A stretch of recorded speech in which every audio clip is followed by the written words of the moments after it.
Climax ಅಂತೂ ಎಷ್ಟು shocking ಆಗಿತ್ತು ಅಂದ್ರೆ ಅದನ್ನಿನ್ನೂ ಜೀರ್ಣಿಸ್ಕೊಳ್ಳೋದಕ್ಕೆ ಆಗ್ತಿಲ್ಲ ಸರ್. ಅಂದರೆ ಅದನ್ನ ಪಲ್ಲವಿ ಅವ್ರಿಗೆ ಕೇಳಿ ಸರ್, ಹೇಳ್ತಾರೆ. ಪಲ್ಲವಿ, ಹೇಗಾಯ್ತಮ್ಮ ಮದುವೆ?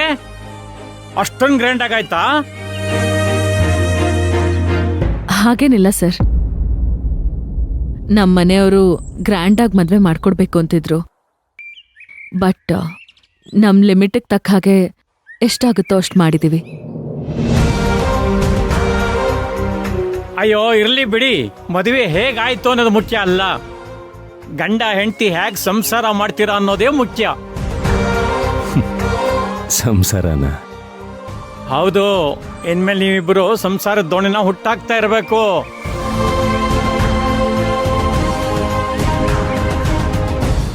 ಅಂದಹಾಗೆ ಹನಿಮೂನ್ ಪ್ಲಾನ್ ಅಲ್ಲಿ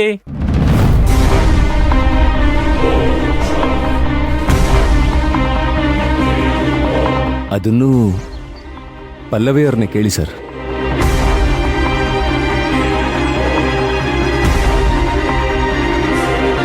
ಏನ್ ವಿಕ್ರಾಂತ್, ಎಲ್ಲದನ್ನೂ ನಿನ್ನ ಹೆಂಡ್ತಿನೇ ಹೇಳ್ಬೇಕಾ? ಪಲ್ಲವಿ, ಎಲ್ಲಮ್ಮ ಪ್ಲಾನ್ ಮಾಡಿದ್ದೀರಾ? ಅದು ಅದು ಸರ್, ಮೋಸ್ಟ್ಲಿ ಪಲ್ಲವಿಯವರು ಅವ್ರ ಮಗಳನ್ನ ಕೇಳಿ ಹೇಳಬೇಕು ಅಂತ ಅನ್ಕೊಂಡಿದ್ದಾರೆ ಅನ್ಸುತ್ತೆ.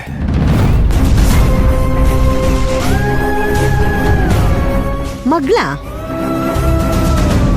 ಹೌದು, ಅಮ್ಮ ಮತ್ತೆ ಮಗಳು ಏನೇ ಡಿಸಿಷನ್ ತಗೋಬೇಕಾದ್ರೂ ಡಿಸ್ಕಸ್ ಮಾಡಿನೇ ತಗೊಳ್ಳೋದು.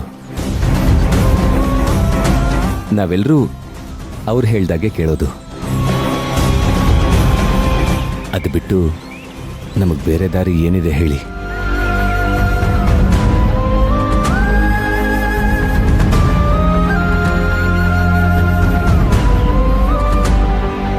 ಪರವಾಗಿಲ್ಲ ಪಲ್ಲವಿಯವರೇ, ನೀವು ಅಮ್ಮ ಮಗಳು ಡಿಸ್ಕಸ್ ಮಾಡಿ ಏನೇ ಹೇಳಿದ್ರು ನನ್ಗದು ಓಕೆನೆ. ನೀವು ಖುಷಿಯಾಗಿರ್ಬೇಕು ಅಷ್ಟೆ. ನಮ್ದು ಬಿಡಿ, ಹೇಗೋ ನಡೆಯುತ್ತೆ.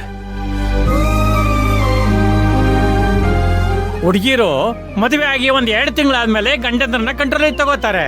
ಆದ್ರೆ ನಿಮ್ ಯಜಮಾನ್ರು ಈಗಾಗಲೇ ಅಮ್ಮವ್ರ ಗಂಡ ಆಗ್ಬಿಟ್ಟಿದ್ದಾರೆ. ಏನ್ ಸಮಾಚಾರ? ಏನ್ ಕೇಳಿದ್ರು ಹೆಂಡ್ತಿನೇ ಕೇಳು ಅಂತಾರೆ. ನೀವು ನೋಡ್ ಕಲ್ತ್ಕೊಳ್ಳಿ, ನೀವು ಇದ್ದೀರಾ, ನಾನು ಒಂದ್ ಮಾತು ಕೇಳಲ್ಲ. ಮದ್ವೆ ಆದ ಹೊಸರಲ್ಲಿ ಎಲ್ರೂ ಕೇಳ್ತಾರೆ, ಆಮೇಲೆ ಗಾಡಿ ರಿವರ್ಸ್ ಗೇರ್ ಹೋಗುತ್ತೆ ಅಲ್ವಾ ವಿಕ್ರಾಂತ್? ವಿಕ್ರಾಂತ್ ನೋಡಿದ್ರೆ ಹಂಗನ್ಸಲ್ಲ. ವಿಕ್ರಾಂತ್ ಯಾವತ್ತಿದ್ರೂ ಪಲ್ಲವಿ ಮಾತೆ ಕೇಳ್ತಾರೆ ಅನ್ಸುತ್ತೆ, ಅಲ್ವಾ ವಿಕ್ರಾಂತ್?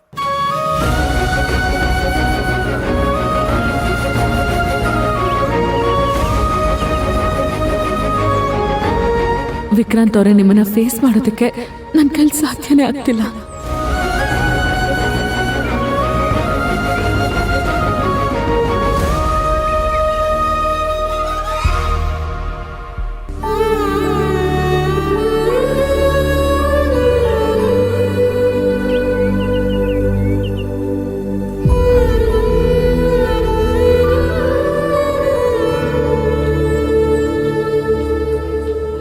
ಅನುಪುಟ, magic master.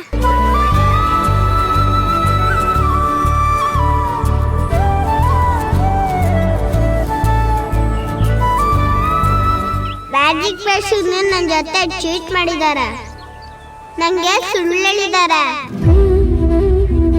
ಯಾಕೆ ಪುಟ, ಏನಾಯ್ತು? ನಂಗೆ ನಿಮ್ ಜೊತೆ ಮಾತಾಡಕ್ ಇಷ್ಟ ಇಲ್ಲ. ಯಾಕೆ ಇಷ್ಟ ಇಲ್ಲ? ಯಾಕಂದ್ರೆ ನಾನು ನಿಮ್ ಜೊತೆ ಟೂ ಬಿಟ್ಟಿದ್ದೀನಿ. ಟೂ ಬಿಟ್ಟಿದ್ಯಾ? ಅಂತ ತಪ್ಪು ನಾನೇನ್ ಮಾಡಿದ್ದೀನಿ? ಓ, ನಿಮ್ಗೆ ನೆನಪಿಲ್ವಾ? ಎಲ್ಲ ಮರ್ತೋಗಿದ್ಯಾ? ನಾನು ಮತ್ತೆ ನಿನ್ ಜೊತೆ ಮಾತಾಡಲ್ಲ.